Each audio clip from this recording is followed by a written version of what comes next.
Can Pakistan compete with India? Well, the short answer is no. Okay, not in this universe. Not in every single cricketing sense, every cricketing thought in our brain, every cricketing stat.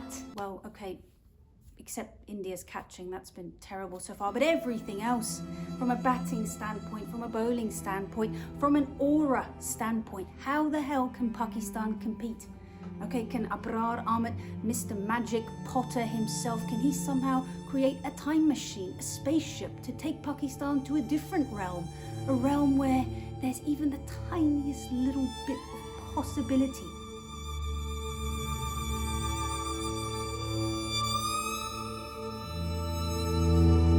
And the answer to that question, still no. Okay, let's just take it from the top here.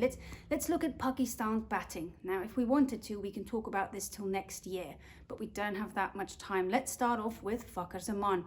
Huge wicket, a lot of responsibility on him, I think, especially when it comes to the strike rate category, because it felt like this tournament so far, especially the last match against Bangladesh, that some of the batters are allergic to strike rates. Really. Okay, the other guy with him at the top, Farhan, a lot of talk about him. Okay, but only twice in this entire tournament has his strike rate been over 100. You're an opening batter, mate. You're going to have to bring it.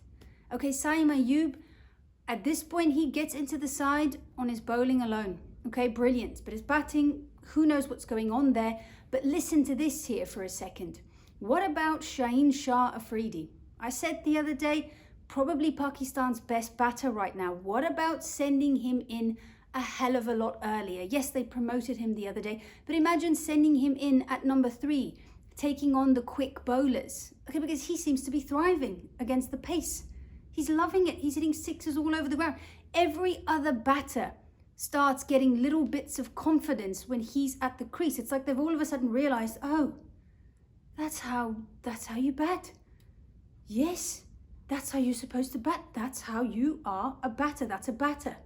What about sending him up early? I know they're not going to do it, but he's been one of the most threatening batters. The rest, the middle order, guys, this is a huge issue for Pakistan.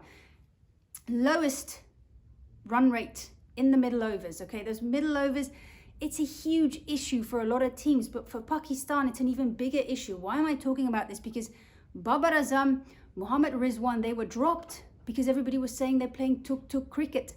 I'm seeing a hell of a lot of tuk-tuk cricket by the other guys in the middle. I gotta tell you, people are gonna have to lift their game because the Indians, all of them have reached strike rates of over 150. Abhishek Sharma, already 300 runs in this tournament.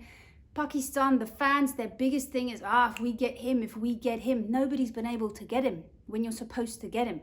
There's no use getting him after 6 overs. Then it's too late. The damage has been done.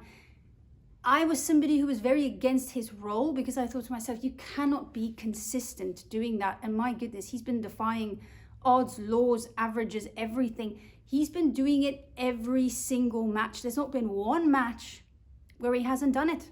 200 strike rate, 30, 40, 70 the other day. Tonight, again, another 50, 3 50s in a row now. A lot of pressure on him in the final.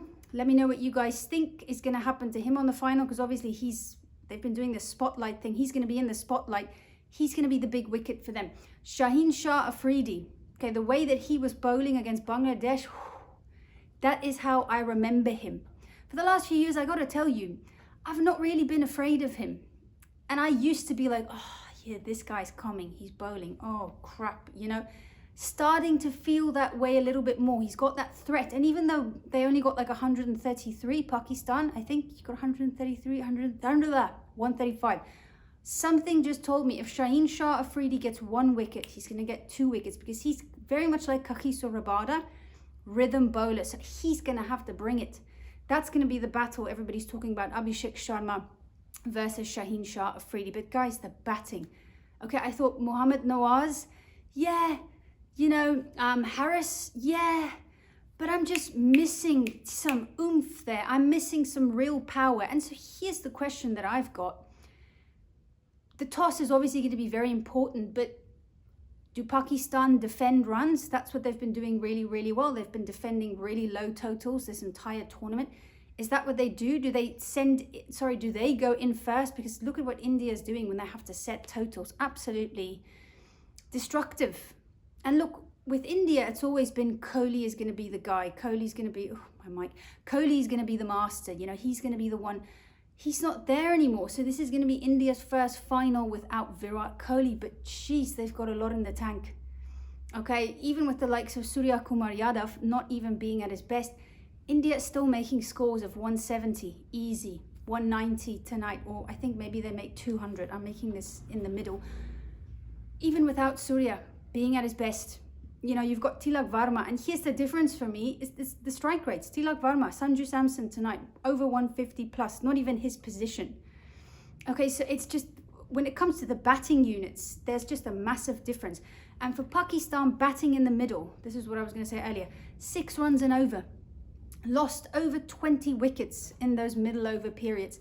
Now you have to go and face the likes of Varun Chakravarti, Kuldeep Yadav. Akshar Patel had a really good game the last game. Okay, but it's going to be about, the question for Pakistan is, who are you going to target? Because you might think, okay, let's go for Akshar, but he can get wickets, he can get your wickets. And also with just the confidence I feel in that middle order is going to be huge, which means a lot of pressure on Fakhar Zaman to get them off to a good start, because that start the other day, whoa, not good enough. But Pakistan's one shining hope that could give them a glimmer of an opportunity is just how good that bowling attack is. The bowling, you've got options galore as well. You've got more than 5. I feel like a couple of teams in this Asia Cup, some games they've only had 5 options, and that's really limited them, because if one guy is crap on the day, you're gonna have to play with that guy because there's nobody else. Pakistan, India, you've got like 6 or I don't know, 7 options, so you're fine in that department as well. It's the same with the batting. You've got 8 batters who can score 50 runs. 8 batters who we can be like, yep, he could score a 50 today, he can score a 50 today. That's the big difference here. And again, like I said previously, there's this aura around Team India. Okay, somebody said the other day, 88%, probably 90% now of T20s won since the T20 World Cup, I think. Somebody said that stat. Absolutely unreal. I'm just going to end off with this and say, against Bangladesh, Pakistan, because for me, the opening, if it's going to start like that again, I have big fears.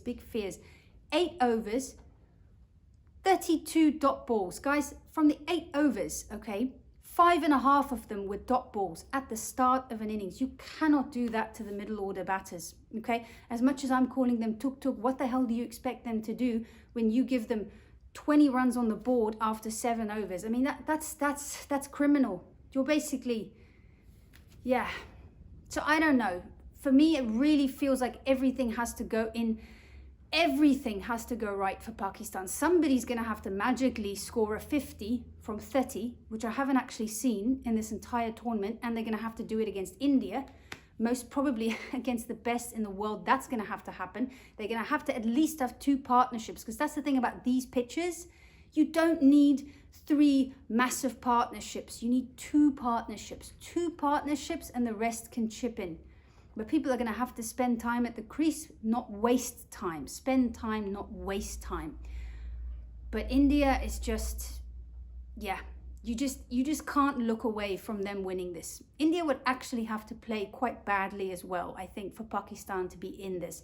But that Pakistan bowling lineup, yeah, there's a lot to like there. Haris Rauf, really good bowler, but my goodness, there are times when he can be incredibly inconsistent.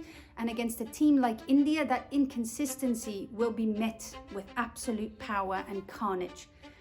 The final thing that I wanted to say is, because India's catching has been so terrible, do Pakistan have the batters that can make them pay for drop catches? Because that's also the other thing that I have not yet seen. Can Pakistan get over the line here? Like I said, we're going to have to teleport to a whole different universe for that. But this is cricket, and crazier things have happened. What are your thoughts?